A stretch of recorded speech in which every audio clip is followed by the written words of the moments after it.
Hey friends, how are you doing today? Well, this is your friend Jack and I'm meeting you after a long time. आज मैं आपके लिए form लेके आया हूँ कि यू आर परमानेंट रेसिडेंट, आप पीआर हो and you are migrating here in Canada और Australia and maybe you want to do something else. आप अपने पीआर जो स्किल बेस पे जो ऑक्यूपेशन कोड पे आए हो उसको छोड़ के you want to do some other business, is that possible? Yes और no? So, friends, the answer to that question is yes. मैं खुद पीआर होके आया स्किल वर्कर पे. I'm doing a job. Um, I'm kind of doing a job in the sense I'm doing a consulting. I have my own company set up, and it's like a business. So the point here is कि आप permanent resident होके आते हो अपने home country से and you realise अरे मैं 9 to 5 job कर रहा हूँ, for few years it is good, क्योंकि आपके पास बैक होम आप जब माइग्रेट होते हो तो आपके पास अपने पर्सनल लाइबिलिटीज़ होती हैं कि वो होम लोन है, ब्ला है, वॉट एवर. सो आप इनिशियली 2 3 4 साल तो कुछ सोचते ही नहीं हो, right? And then you see कि भाई और लोग क्या कर रहे हैं, ये क्या कर रहा है, वो क्या कर रहा है. देन यू स्टार्ट रियलाइजिंग कि there is something more than a job when you are a PR. आप परमानेंट रेसिडेंट हो, उस दरमियान जॉब के अलावा भी बहुत सारी चीज़ें हैं जो आप परस्यू कर सकते हो. For example business. तो बिजनेस में जो मैंने पर्सनली, सिर्फ मैं, see friends, I am not here only to just come and talk for 5 to 10 minutes. No, मैं यहाँ पे आता हूँ अपना एक्सपीरियंस शेयर करने के लिए, so that you can get some ideas.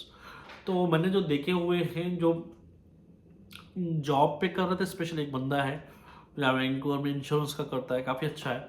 He is like IBM में था and then he left the job. Parallelly उसने इंश्योरेंस का किया एंड देन ही परस्यूड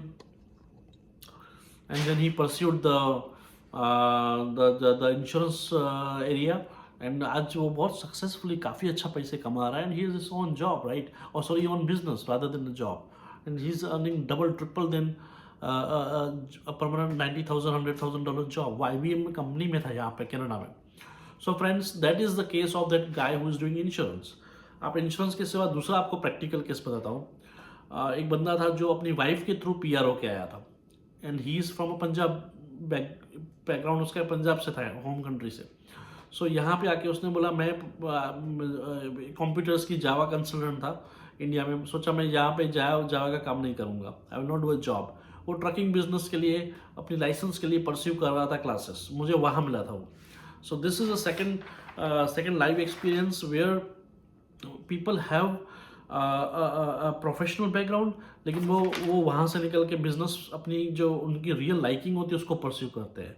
सच बताऊँ, मैं खुद महसूस करता हूँ ये चीज़ हम होम कंट्रीज़ में कम करते हैं, यहाँ ज़्यादा करते हैं. क्योंकि यहाँ पे कंपनी सेटअप करना एंड देन उसको चलाना एंड देन चार्टर्ड अकाउंटेंट के थ्रू 3 4 तरीके के साल के filing, corporate filing, personal dividend and GST filing बहुत इतना आसान होता है, मुश्किल नहीं है.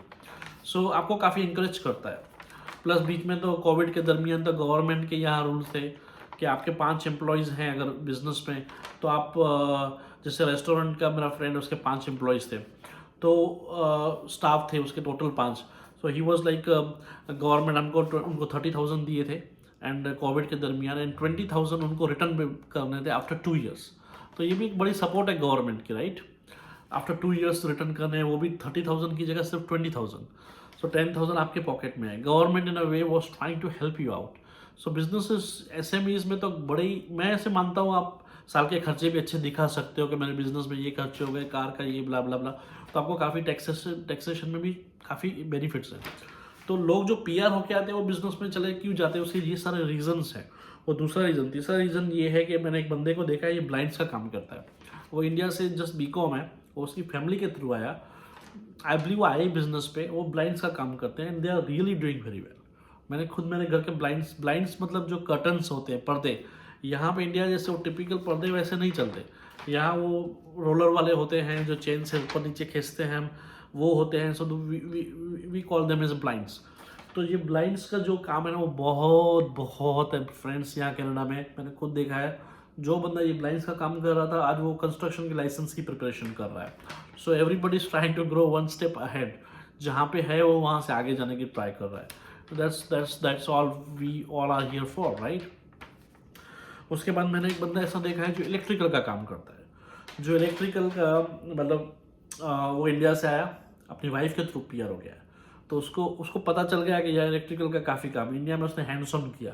यहाँ पे आके उसने यहाँ पे 3 से 6 महीने का कुछ सर्टिफिकेशन होता है इलेक्ट्रिकल का काम करना, हर चीज़ के लिए कुछ सर्टिफिकेशन छोटा मोटा, you need to go through the local education kind of certification to do a practice for that particular area. तो उसने इलेक्ट्रिकल का किया and then now you know what, वो काफ़ी अच्छा कर रहा है इलेक्ट्रिकल। और मैंने ऐसे भी इलेक्ट्रिकल वाला देखा है जिसके यहाँ 2 खुद के बड़े बंगलोज हैं, क्योंकि वो इलेक्ट्रिकल का नहीं करते, इलेक्ट्रिकल करते करते कंस्ट्रक्शन भी करना शुरू कर देते हैं दूसरे के लाइसेंस पे, तो डिपेंड्स। एंड इंश्योरेंस वाला देखा हमने। और तीसरा एक एस्पायरेंट है जो ग्रोसरी स्टोर खोलना चाहता है। तो आप मानोगे नहीं फ्रेंड्स, इंडियन कम्युनिटी है यहाँ पे, तो इंडियन ग्रोसरी स्टोर्स काफ़ी अच्छे चलते हैं, काफ़ी अच्छा बिजनेस है, स्टेबल बिजनेस है अगर चल जाए तो, ठीक है। ये सारे मैंने देखे हैं। और एक बंदा है जो मुझे मिला है, वो बोलता है कि मुझे ब्लाइंड्स का इसका फ्लोरिंग का काम करना है। ये फ्लोरिंग जो होती है ना, जो टाइल्स होती है अपने यहाँ पे इंडिया में, यहाँ पे होते हैं, यहाँ पे वुड के अलग अलग विनाइल, अलग अलग हार्डवुड इंजीनियर, अलग अलग फ्लोरिंग्स होती है ज़मीन पे जो टाइल्स की जगह पे, तो उसका बिजनेस परस्यू करना चाहता है वो अभी किया नहीं है। सो इस तरीके से मैंने ट्रकिंग देखा है, इंश्योरेंस देखा है, ऐसे एक्सपीरियंट है। होटल के लिए मैं खुद सोच रहा था, रेस्टोरेंट के लिए, कि मैं रेस्टोरेंट का इनका कुछ डिपॉजिट होता है बिजनेस के लिए, एंड उस बिजनेस के लिए डिपॉजिट होता है, बट उसके लिए कोई हार्ड एंड फास्ट ये नहीं, उसके सॉरी उसके लिए पर मंथ रेंट होता है और डिपॉजिट कुछ नहीं होती। शायद आप 5 साल के लिए करते हो एंड नहीं भी कर सको तो you can give it back, ऐसा लीनियंट क्लॉसेस होते हैं। जैसे मॉल में कुछ छोटे छोटे रेस्टोरेंट रहते हैं, उसकी बात कर रहा हूँ मैं। तो मैं सोच रहा था कि ये एक बिजनेस अच्छा है, इसमें सोचा जाए कुछ। तो ये मैं खुद पीआर पे हूँ, but I have become a citizen now.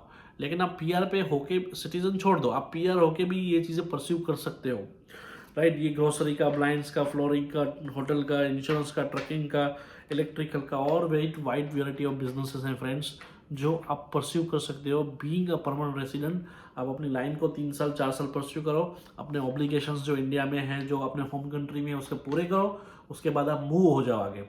तो ये पॉसिबल है। Company setup is very easy here, filing is very easy here through help of chartered accountant. So friends, I wanted to encourage you कि आप अपना भी कुछ pursue कर सकते हो। आपकी वाइफ समझो है, जॉब कर रही है, आपके घर पे बेसिक इनकम ऑन है, तो आप साइड पे अपने स्लोली परस्यू करें। और एक बंदा, और एक जाते जाते एक्सपीरियंस बताता हूँ, क्लीनिंग का बिजनेस, उसके लिए भी बंदा मेरे घर पे आया था, मैंने कारपेट क्लीनिंग करवाया था, उसने $150 लिया, काम अच्छा किया उसने, मुझसे रिव्यू मांगे, मैंने रिव्यू भी 5 स्टार दिए। ही वॉज वेरी हैप्पी, मैं भी खुश था उसके काम से। तो वो बंदा इंडिया में कुछ MBA फाइनेंस था, लेकिन यहाँ पे क्लीनिंग का काम करता है, अपना इंडियन बंदा ही था, उसके पास अपनी गाड़ी थी और वो क्लीनिंग के लिए एक छोटा सा सेटअप रहता है, वो क्लीनिंग करके चला गया 1 आवर में, और उसका कितना कमाया 150। तो वो क्लीनिंग का काम करता है, आई बिलीव 4:30-5 बजे के बाद, उसकी जॉब करता है सुबह में। तो so it's a win win situation friends, business में आना, right.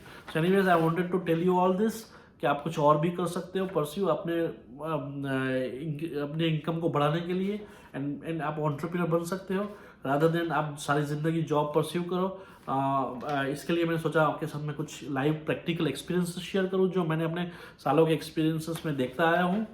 I hope you find it good, you find it helpful.